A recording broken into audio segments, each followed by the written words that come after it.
to VS99 News. Srisailam జలాశయం అన్ని గేట్లు మూసివేశారు. ఒక్కసారిగా చేపల వేటకు మత్స్యకారులు ఎగబడ్డారు.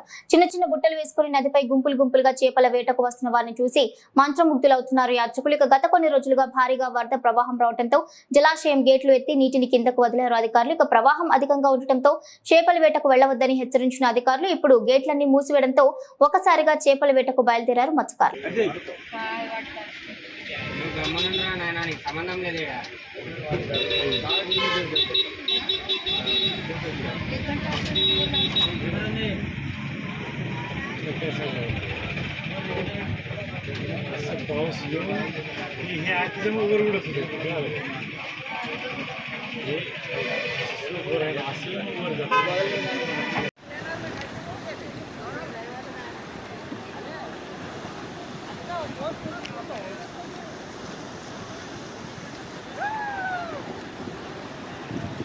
Huh?